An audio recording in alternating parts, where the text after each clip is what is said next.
राधे राधे दोस्तों, मैं भी कृष्णा के सारा चैनल में आपका स्वागत करती हूँ। होली की अनंत शुभकामनाएं, ढेर सारी शुभकामनाएं।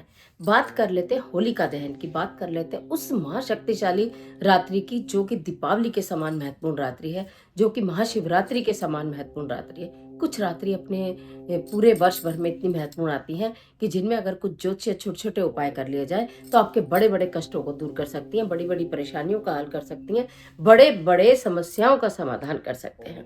तो ये होलिका दहन पर हमें क्या करना चाहिए, रात्रि के उपाय बता रही हूँ। जिनके आसपास अगर कहीं होलिका दहन नहीं होता हो या महिलाएं नहीं जाती हों, तो भी पुरुषों के हाथ से इस कार्य को आप करा सकती हैं।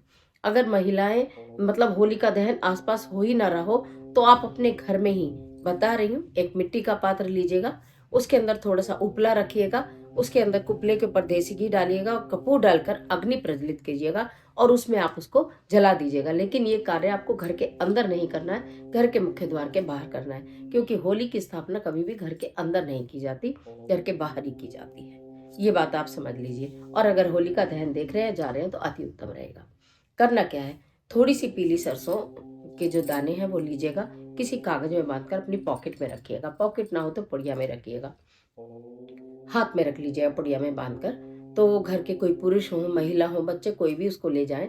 और 7 परिक्रमा जब लगाई जाती हैं होली की चारों ओर, जब समय होली का दहन होता है तो 7 परिक्रमा उसकी ओर लगाई जाती है, चारों तरफ लगाई जाती है, जो कि बाली भी भुनी जाती हैं। तो उस समय जलती होली के समक्ष परिक्रमा करते हुए आपको ओम लक्ष्मी नरसिंहाय नमः, ओम लक्ष्मी नरसिंहाय नमः, ओम लक्ष्मी नरसिंहाय नमः मंत्र का जाप करते हुए 7 परिक्रमा लगानी है। और उसके बाद अपनी उस पुड़िया को जो आपने पीली सरसों की अपने मस्तक से लगाकर अपने घर वापस ले आना है। अगर आपका किसी भी तरह का व्यापार है जिसमें बहुत बाधाएं हैं, बहुत कंपटीशन है, या किसी ने रोक दिया है, बांध दिया है, वहां ले जाकर रख लेना, सारी बाधाएं दूर हो जाती हैं। अगर धन का बहुत अभाव है, घर में कर्जा है, या कि धन आता है लेकिन रुकता नहीं है, तो आप अपने घर में भी इस कार्य को कर सकते हैं, रख सकते हैं। दूसरी चीज बताऊं कि घर की नेगेटिविटी दूर करने के लिए और नजर दोष दूर करने के लिए, बीमारी हारी दूर करने के लिए छोटे छोटे से फिटकरी के टुकड़े लीजिएगा।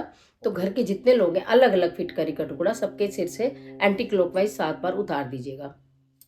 उसको ले जाकर जलती अग्नि में आप होलिका की अग्नि में डाल दीजिएगा। ऐसा करने से पूरे वर्ष भर के लिए एक सुरक्षा चक्र उस व्यक्ति के चारों ओर बन जाता है, जिसके ऊपर से उतार कर वो फिटकरी वहां पर डाली गई है। तीसरा और एक महत्वपूर्ण उपाय और बता देती हूँ अन्न धन के लिए, कि आपका घर धन धान्य से भरा रहे। तो जितने आपके घर के मेंबर हैं उतनी मुट्ठी सतनजा लीजिएगा। अपने लिए एक मुट्ठी सतनजा लिया, अपना नाम, अपना गोत्र, अपनी खुशहाली के लिए, फिर अपने पति के नाम का लिया, फिर अपने बच्चों के नाम का लिया, जितने भी लोग हैं उतनी मुट्ठी सतनजा ले लेना, किसी एक चीज में रख लेना और वो जलती अग्नि में डाल देना।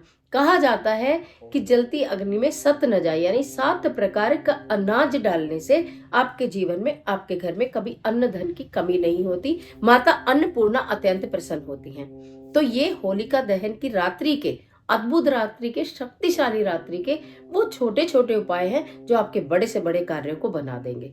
कर देखिएगा, ये फिर 1 साल बाद ये आपको रात्रि मिलेगी। होलिका दहन की रात्रि में इन इन कार्यों को 1 करें, 2 करें या 3 भी आप चाहे तो कर सकते हैं, जितना चाहे उतना करें, पर करिएगा जरूर। न कर पाए तो मैंने आपको बताया कि उसका भी एक तरीका है कि आप अपने घर के बाहर भी इस तरह से इन चीजों को जलाकर कर सकते हैं। और हाथ जोड़कर जो मैंने मंत्र बताया, ओम लक्ष्मी नरसिंहाय नमः, ओम लक्ष्मी नरसिंहाय नमः मंत्र का आप जाप कर लिएगा तो भगवान श्री हरि विष्णु और माता लक्ष्मी की अटूट कृपा आपके ऊपर बरसेगी। और इस तरह के तमाम वीडियोस को देखने के लिए चैनल को सब्सक्राइब करिएगा, बेल आइकन का बटन प्रेस करिएगा, जिससे आपको नोटिफिकेशन मिले। इस तरह की रेमेडीज आपको अच्छी लगती हैं तो लाइक करना और फ्रेंड के साथ शेयर कर देना, होली का तोहफा समझकर।